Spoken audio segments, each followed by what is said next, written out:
Et voilà, bonsoir. Moi, c'est Kamara Moussa Sefa, journaliste sportif, et le coordinateur général du mouvement Kaba doit partir. Pourquoi le mouvement Kaba doit partir? Et ce n'est secret pour personne qu'aujourd'hui, Kaba a montré ses limites au niveau de ses différentes prestations au niveau de l'équipe nationale. Et si nous prenons 20 matchs, par exemple, dans 20 matchs opérés par un entraîneur, un sélectionneur national, qu'on ne peut se référer que 2 matchs, c'est suffisamment largement, si vous voulez, mérite le départ, l'éjecter ou le chasser dans des pays organisés. Nous avons vu qu'au niveau des médias, il y a beaucoup de journalistes corrompus qui n'osent pas dire ce qu'ils pensent. Parce qu'il y en a qui sont arrivés dans le métier par effraction, il y en a qui sont arrivés par professionnalisme, qui ont appris, mais qui n'ont pas ce temps de s'exprimer par rapport à certains sujets. Cela est dû à quoi? À cette gestion classique, archaïque des médias en République de Guinée. Moi, j'ai pensé, j'ai fait des nuits blanches pour réfléchir et j'ai tenté de créer une zone de tension. Cette zone de tension, j'ai ciblé les réseaux sociaux. Parce que là, c'est un tribunal sans juge. Et qu'on est juge de soi. Et ce que tu dois dire, que ça soit conforme aux réalités d'en face. Nous avons calculé le nombre de matchs opérés. Nous avons calculé comment il est venu. Nous avons vu le côté professionnel de Kaba Diawara n'était pas suffisant pour qu'on le garde. On a élevé le ton, on a créé le mouvement et ça a pris l'ampleur. Il y en a qui veulent contrer, mais ils n'ont pas de force, ils n'ont pas d'argument. Pourquoi nous avons créé le mouvement Kaba doit partir? Je vais étayer cette partie. Ceux qui pensent que nous avons reçu des sous de la part de X ou Y pour faire le mouvement, je m'inscris en faux.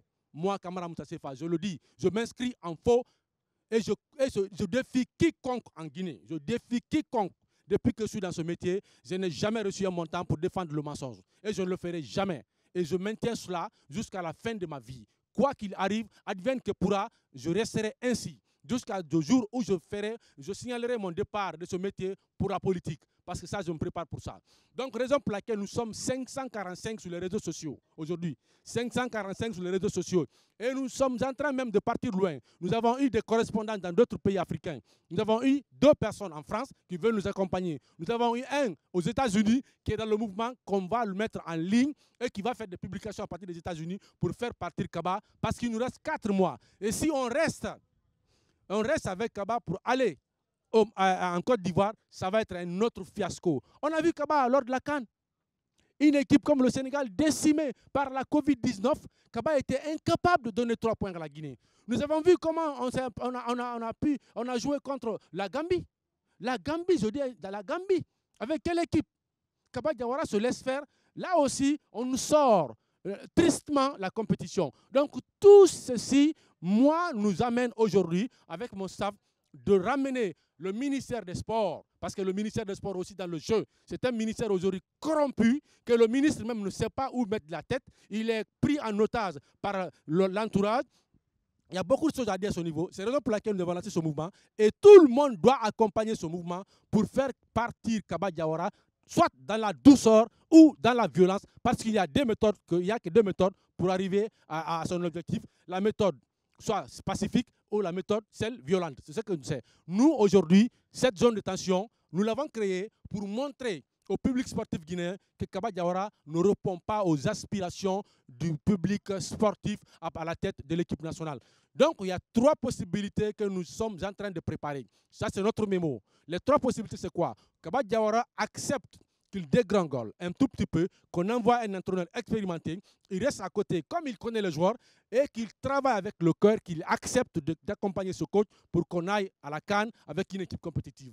Deuxième possibilité, soit il démissionne calmement, il rend le tablier, il dit « Je suis arrivé à ce niveau, je ne peux plus tenir, je ne suis plus l'homme de la situation, je ne peux plus continuer, voilà, je cède ma place à quelqu'un d'autre capable de représenter la Guinée mieux. » Troisièmement, ou il revient en tant que manager général, et ce qu'il a appris, c'est ce qu'il sait faire, il reste là. On recrute un autre entraîneur, venir avec le même staff technique, on essaie de réduire un peu les dépenses. Parce que tous ceux qui sont dans le staff de Kaba Diawara, je vous dis, l'argent est orienté vers la France. Parce que Kaba Diawara a sa famille en France. son adjoint a sa famille en France. Les préparateurs physiques ont leur famille en France. Les 300 millions qui sont payés, rien ne reste en Guinée.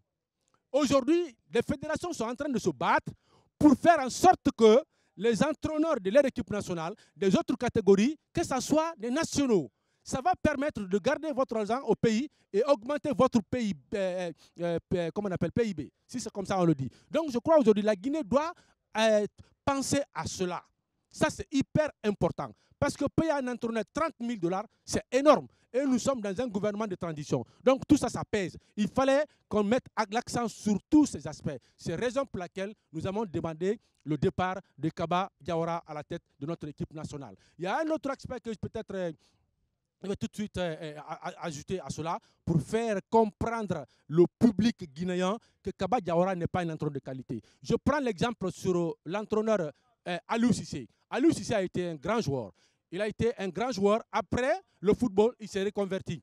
Il a commencé d'abord trop bas, il est remonté. Il a été adjoint des grands entraîneurs du côté de l'Europe. Il revient dans son pays, président d'un club. Il a été adjoint.